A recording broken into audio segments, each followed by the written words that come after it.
Welcome to Chef Alli's Farm Fresh Kitchen. It's time to gather around the table to cook and converse. Right here, we'll come together to learn about Kansas agriculture and the farm families that feed us as we discover new recipes, Kansas products, and farm fresh ingredients. Good Thursday morning. I'm happy to tell you Chef Alli is back here in our Farm Fresh Kitchen here at 13 News. We've got some beef we're cooking with today. Very expensive, a very big piece of beef that people might get nervous about purchasing and then buying and then maybe drying out in the oven or something. We're going to talk to Alli here about some tips. That's not going to happen. Very important tips if you're cooking a brisket for Christmas. Leighton Dowling, though, is joining us. He's a marketing manager with Kansas Farm Bureau. Leighton, you are here kind of talking about a book that you guys are putting out. It's a brand new one, right? Yeah, exactly. Thanks for having me. I'm excited to be here. Yeah. I'm excited to talk about our new book. Ooh, this is the newest book in our Ag Alley Adventures. This book highlights all the different hats that farmers and ranchers wear outside of normal operations on the farm. Very nice. Can they purchase that book somewhere? Does it come just they for can. members? Perfect time. Yeah. Perfect time here at the holiday seasons while people are buckling up their last minute shopping. They can go online to store.kfb.org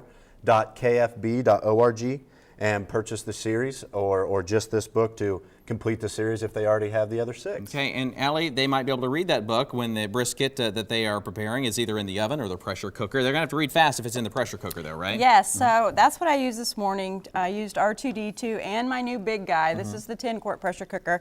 But a lot of people are going to want to cook their brisket in the oven. If they don't have a pressure cooker, you can go either way. And Leighton, I'm going to have you pick that up and just show people. Now, this is what's called a packer brisket, and it is the flat as well as the point. When you go to the grocery store, you can buy these separately if you wish. I would recommend if you're going to start with your first brisket, buy the flat because there's a lot less fat there. Down here where the point is, this is a good thing to actually cut up and put into the oven to make burnt ends. The other side of your brisket is going to have this big fat cap. Oh boy. And, and this is important because when we put this fat side up into our pan or into our pressure cooker, that is actually going to help to keep your meat moist, okay, the brisket moist. So we would put that into the oven at about 250, and it's probably going to cook in there low and slow for 8 to 10 hours. Okay. This is the really important part. When you're cooking your brisket, you always want to cook it covered. When it comes out, you're going to trim that fat off of there. Okay.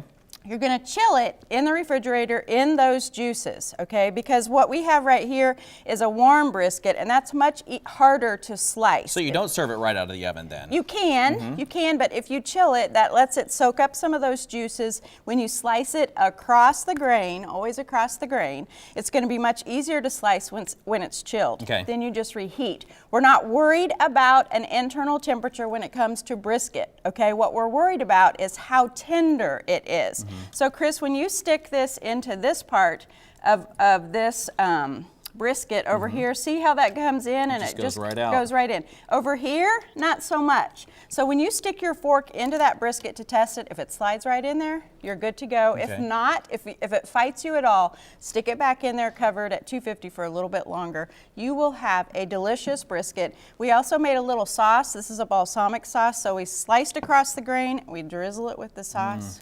Smells delicious. We're good to go. So if people want to make sure that they have the perfect brisket for their Christmas dinner, can they go to your website and check it out? They can.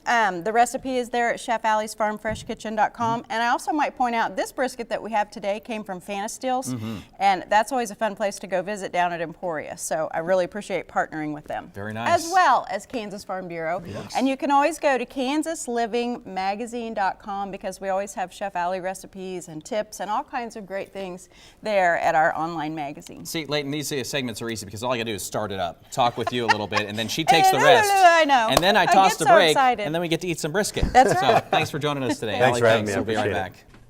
Thanks for joining us. Kansas Farm Bureau is proud to support hardworking families across the state like farmers and ranchers who make it their life commitment to provide food that nourishes all of us. Kansas Farm Bureau, representing grassroots agriculture.